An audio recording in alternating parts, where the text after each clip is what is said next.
All right, it is Friday. Man, I'm going to a pool party tonight with my wife. We're going to go party with other adults. We don't get out much, so that'll be fun. I'm going to hang out with my old coworkers from my last job. We're all still friends, so that's pretty cool that we're all getting together. What else? I wish I could say I had the weekend off, but I have to work 7 days this week. Yeah. Upside is that is a lot of overtime money, and that's when it's time to pay the bills off. The way I look at overtime is because it's feast or famine. It's either all at once and it overwhelms your life and you don't have much of a life, but it's for short periods of time. Take it, because you can use those short opportunities, which are not guaranteed, and pay your debt off. You know what I mean? So that's it's one of those like, what are you gonna do?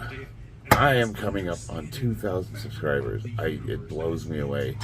Ever since I started mixing my weightlifting with my hobbies, I'm getting a whole bunch of new subscribers, and everybody seems to cross over for the most part. Who knew? This whole time, like I said, I've always kind of hinted and posted little short videos of my hobby stuff and things that I'm into. Sometimes I'll dress in costumes and do cosplay. Right now I'm rocking a Tenjin Izui. Is that how you say that? From Demon Slayer. I got like Sub-Zero, Scorpion. I got a bunch of different costumes that I'll throw on, and I would do like martial arts cosplay type stuff. And I've peppered that in over the last 3 years, and so people kind of knew, like, this guy's a little bit of a weirdo. But now I'm making it a feature.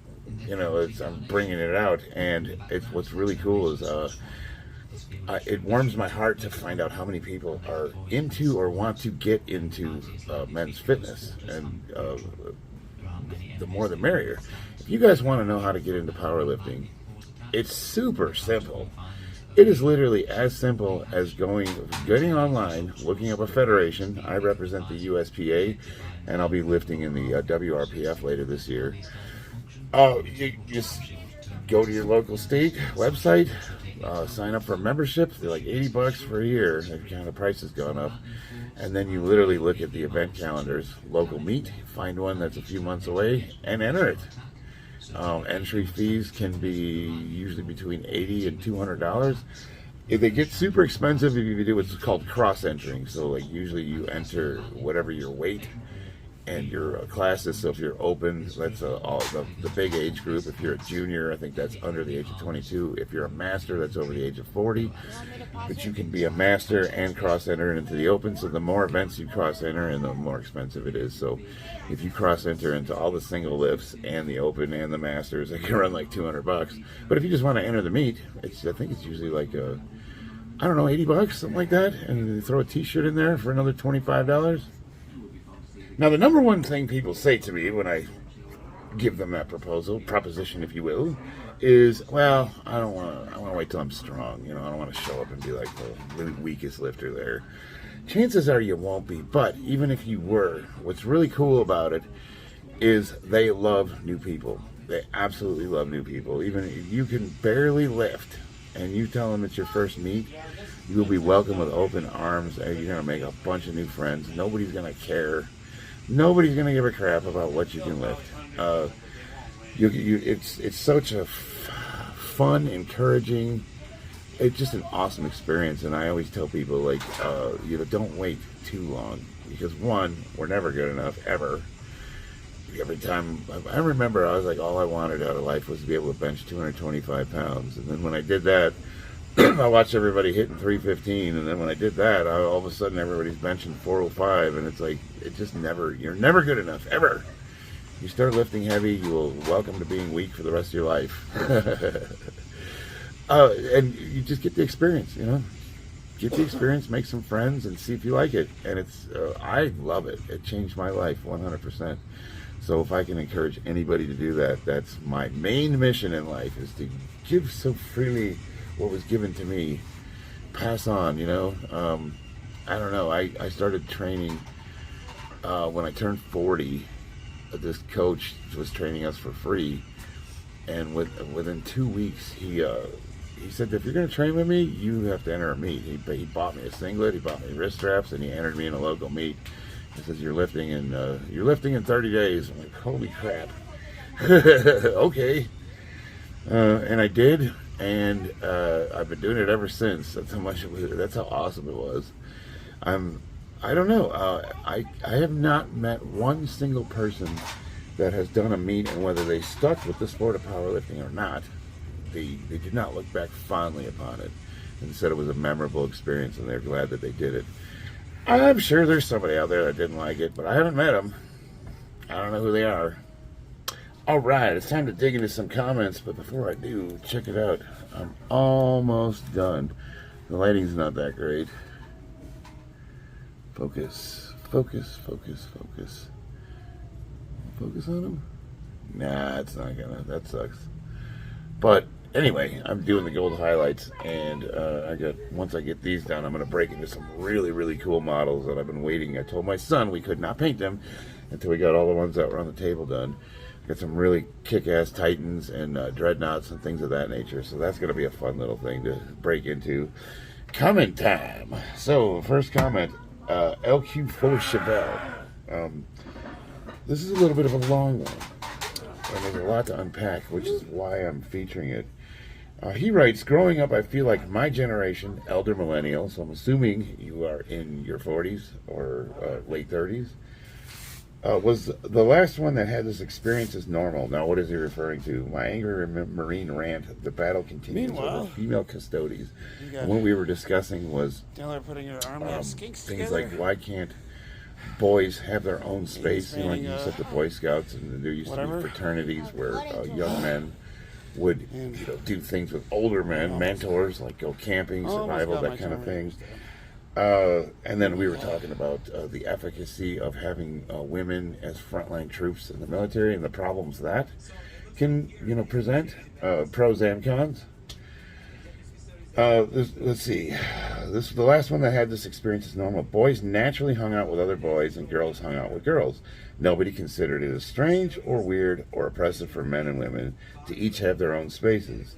Some of my fondest memories and moments of bonding occurred when I was in my early teens camping with my male cousins at the Sly Creek Reservoir in Northern California 20 years ago. I have been there. I know where that is.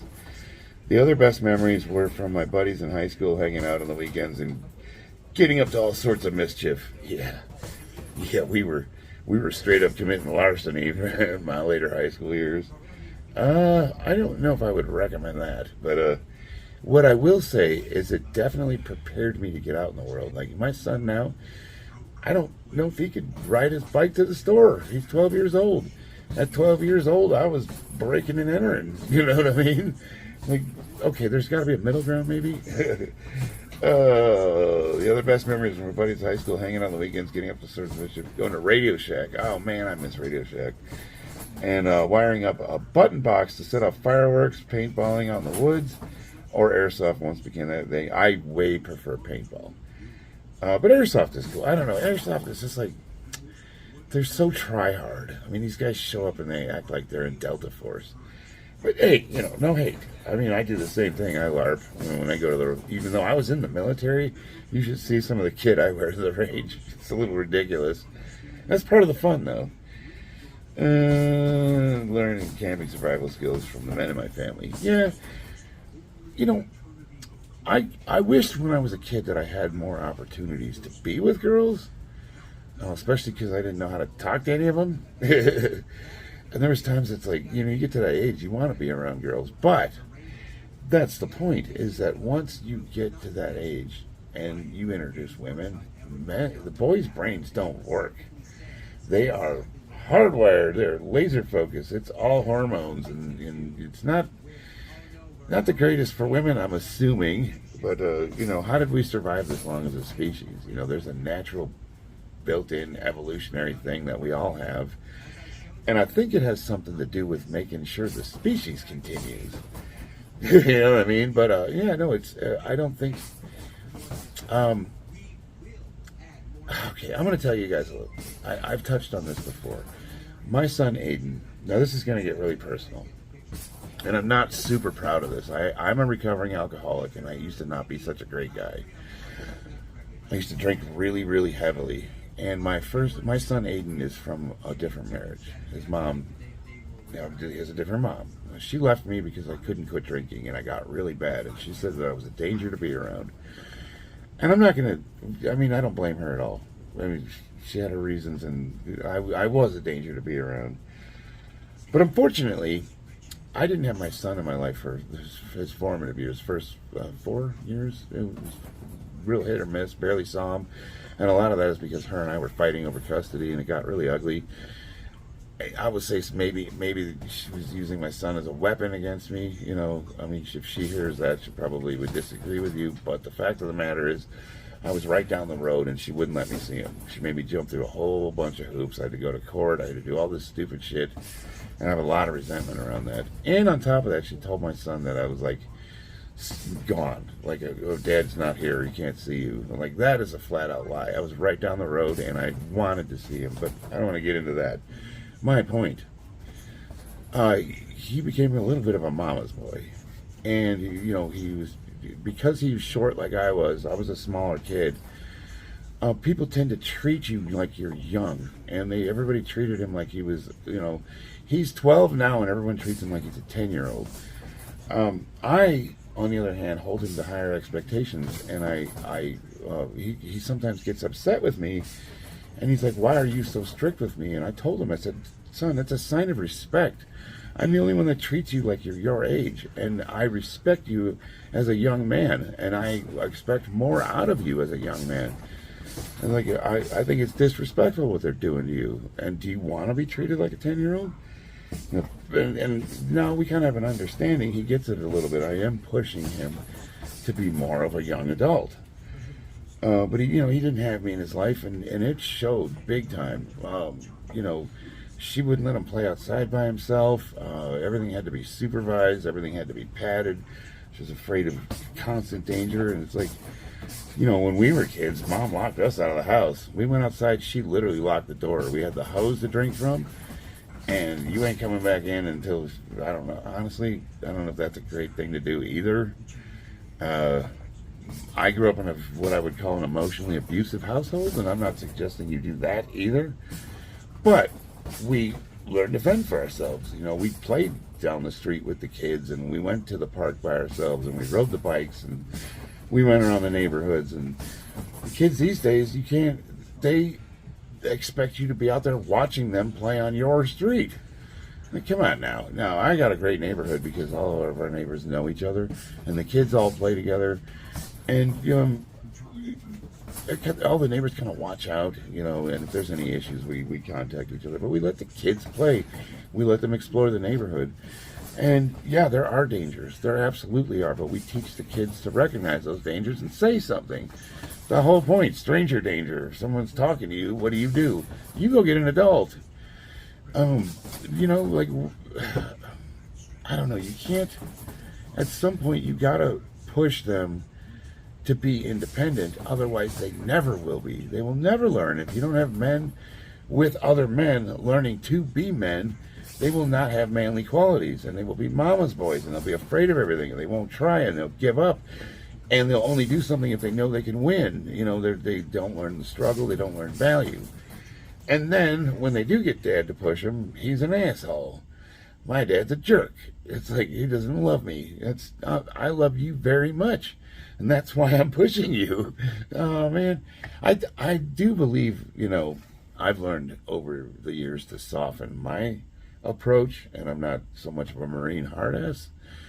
And he's learned that I really do have his best interest in mind, and I just want to push him to stick to things, see them through, and learn a little bit of responsibility. So he goes on to say, and yes, even playing Warhammer 40K or Dungeons and Dragons after high school with the same set of buddies every weekend. Did we welcome women who wanted to participate?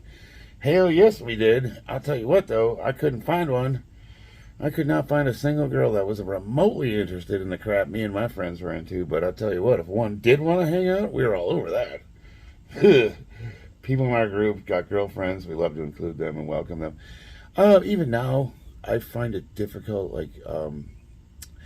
my wife thinks that, well, this stuff is cool, and she's glad that we like it, but it's not really her thing. But then, she's super into board games, and she's got her stuff, so there's a little bit of give and take. Sometimes we'll play her games, but I tell you what, one thing my wife does share is she's very artistic and loves to do oil paintings and things of that nature. I'm an illustrator. I have like some really good line skills, but she's a painter. Like, she can do some really cool stuff. As a matter of fact, what we'd like to do, and this is off subject, but we'd like to do a kid's book or something of that nature where I pencil and ink it and she colors it. That would be really cool. None of them ever complained that we were playing games for straight white men, which ostracizes and doesn't allow for the diverse and includes possible sexual orientations. It's role-playing. In a lot of ways, it's role-playing. So everybody has their own factions and can do whatever they want with them. And Warhammer specifically is one of the most inclusive games I've ever seen. I mean, there's all-women armies. But I do agree there just wasn't this narcissistic obsession with having to be represented. And that's a big thing about the trans thing. The trans and men's only spaces is problematic because if we say men only, it's not including them, and they consider that aggressive. Like, we're saying trans men are not men, and I'm going to go ahead and say it. I believe that 100%. I think that if you're a transsexual male, you are not a man. Now, does that mean I think worse of you? Like, if we were hanging out right now, you and me, no, I think we're cool. Let's hang out. Let's go do whatever. You want to lift weights? You want to play Warhammer? You want to go down and shoot some hoops? I will address you as a man. I will treat you any way you want to be treated, but you're not going to go against all my years of science. I went to school. I took biology. My wife's a microbiologist. I'm heavy in chemistry. We understand the scientific process. We know how to read and review peer-reviewed literature. We get it. Like, we've done research, and you're not going to take 48 years of my life and then tell me that like all of a sudden biology is a lie. And you're like, it just goes against everything I've learned and everything I believe to be true. I think you're playing dress up. I think that you have some kind of a mental condition, as do we all. I have body dysmorphia. In a lot of ways, body dysmorphia is not that dissimilar from trans. I mean, look what I'm doing to myself. I'm turning myself into the Michelin Man.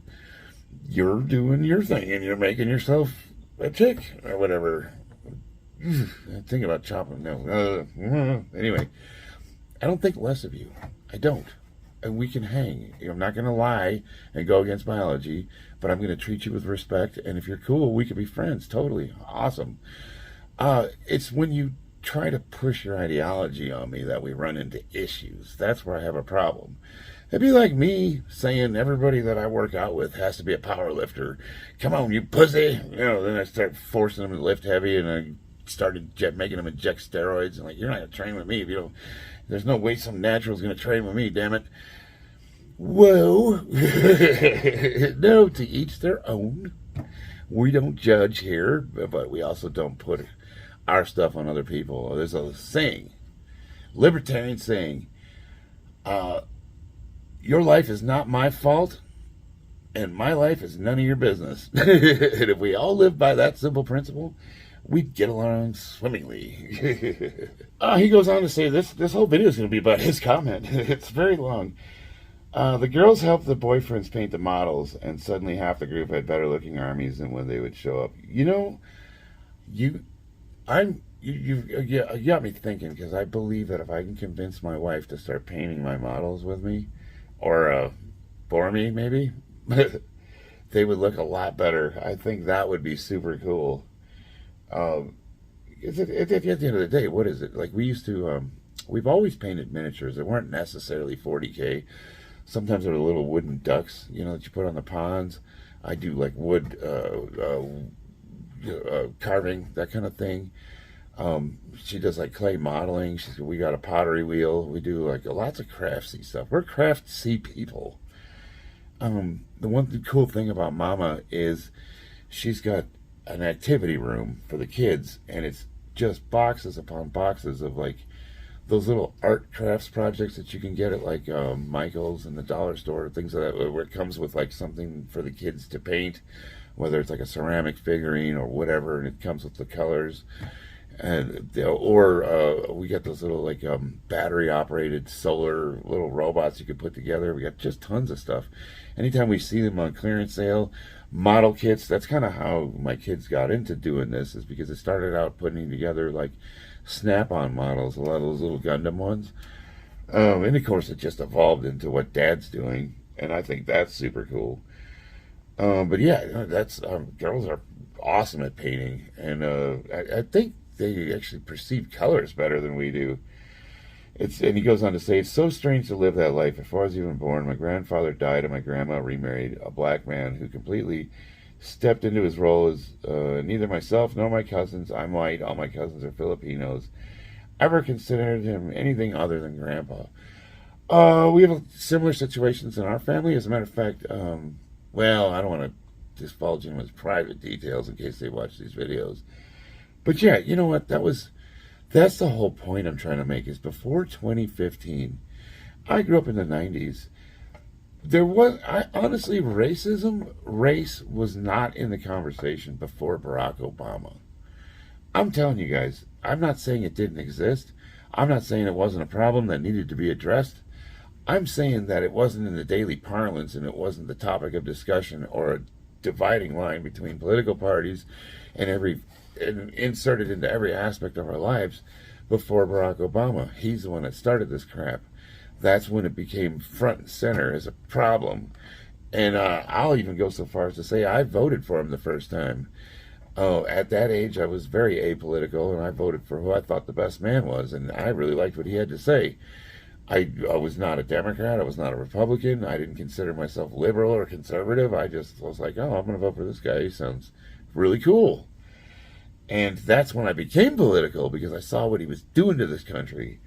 And even like with George Bush with the No Child Left Behind, it's like, man, we went through a string of them, and they just like ransacked the country. And if you think about it, you can say what you want about George Bush contrasted to Barack Obama. Those guys are good friends. They did a lot of work together, trust me, and they still are. Oh, man. And now, he says, my first proper 40K Army right after high school is the Salamanders. Yeah, boy. Dude, I'm telling you right now, Salamanders is the army to run. You can run 2 characters, Vulcan Heastan, Adrox Agatone, and 20 intercessors, and a handful of Terminators, 2 squads, and you, depending on if they're heavy flame units, you can mop up any bad. It's like the simplest army to run, and it's awesome. I'm not going to read the whole comment, because this video is getting a little bit long, but I'll wrap it up with saying, regarding women in the military, we can look to World War II and know women can be effective fighters. Oh yeah, for sure. There are the Kurds, Russians. There's lots of, women can shoot. My wife's a better shot than I am. I'm a Marine. I was a primary marksmanship instructor, and a lot of it's I need glasses. We'll start with that. But no, she's an awesome shot. There's nothing, and you're agreeing with this. I won't read the whole comment, but we are not saying women cannot be effective combatants. The one thing, and you say this in your comment, that the Russians did was separate the men and the women. They had their own units. And for the reason that I said, because you cannot put pretty girls with young men and expect them to not act differently. And does it make it more lethal or less lethal? So the problem is, as we've allowed equity and inclusion to affect our military, everybody wants to be equal and inclusive, and you could say the military is discriminatory. If there's one place that should be discriminatory, it is the people that are going to die for your freedom. You want the most lethal, effective combat force, and you want them to weed out the pussies. You don't want them to be inclusive. If you can't hack it, get out. Why? Because you're going to come back in a body bag. We are teaching young men, young women to go overseas and potentially face death. They don't need to be coddled. They need the crap kicked out of them so that when they get over there, they're tough. They got to be tough. You know, what are you gonna do? Like coddle them, send them over there, and just watch them get wiped out and come back in potty bags? No, we got to grit them up a little. That's what we're doing. It's like we're forging warriors, and unfortunately, that's a crappy process because you got to strip down everything about that person and rebuild them back up. It's a lot of indoctrination. It's a lot of brainwashing. It's a lot of, yeah, unfortunately. I mean, was I brainwashed and indoctrinated? I would say of all the Marines I've met, our group was like the least hoorah. You know, like we played the part when we were out in public, but when we were behind doors, we used to laugh and like, look at this motard. I was the least Marine, but we knew how to we had a good group of down to earth guys who didn't quite fall for it hook, line, and sinker. Like I kind of overheard my drill instructor talking in his office one night, and he was talking about his girlfriend and the breakup they're going through. And after listening to those guys, I realized, oh, it's an act. They're just acting this way. That's not how they really are. And then once I got out of boot camp, I met some guys that went to drill instructor, became drill instructors, and yeah, they're just like, it's an act. It's a total act that you're putting on. To get promoted to like E6, you have to get a billet, and a lot of that's some of them are gonna become recruiters, some of them are gonna go to boot camp again and become drill instructors. That's part of the promotion process. So once I realized that it was all kayfabe, like wrestling, I could not take it seriously. Like I'm not a genius, but I'm not a dummy. And once that veil was broken, and I realized, like, oh, okay, this is a game. I need to play the game well, and if I'm gonna succeed, and I did. But I knew it was all bullshit, so I never really fell for the indoctrination. Wow, that's really off subject. But anyway, check his comment out. He's got a little bit more. And no, we're basically talking about women in men's spaces. Should they be included? Could they be included? Is there a problem with it? What are the problems? I'd say for the most part, I think everything has its time and place. There's a time to be with them and a time to be away from them. And it's when they take that ability for us to be away from them, away from us, that it becomes a huge problem. And I think that is causing massive amounts of damage to our society. And it's sad to see that young men no longer have a space to call their own. And on top of that, they're made to feel bad for being the way they are naturally. They're trying to turn boys into girls, and it's just really unfortunate. And on top of that, they're trying to make girls act like boys. They want young women to fill men's roles. It's like they're saying we're bad and we shouldn't be the way they are, but they want girl bosses to go to college, get careers, skip the best years of their lives for having a family and kids. And then once they realize that it's all bullshit, they're in their late 30s, early 40s, and they have problems settling down and having kids. Why would you do that to a woman? You know what I mean? At least don't lie about it. Everybody should have options. If you want to put a career before kids, awesome. We need people like that. That you could be, I don't want to say Bill Gates because he's a creepy demonic son of a bitch, but who's that iPad guy? It's on the tip of my tongue. We need people like that. Those are assassins. Those are killers, entrepreneurs, guys that are going to sacrifice everything to make everyone's lives better by innovating. But there's absolutely nothing wrong with being a homemaker. Traditional family. I live in one. My wife stays at home. She's a massage therapist and a damn good one, board certified. She could make a ton of money. But we found that after COVID, that the kids did a lot better when she stayed at home. So it is a sacrifice for me to work and her to stay at home because we make way less money. But it's worth it because the kids do so much better. And what is the point of all this stuff? What are we working for? Speaking of work, I gotta go. I gotta get in there. Oh, man. 2,000 subscribers coming up. I love you guys. I'll see you on the battlefield.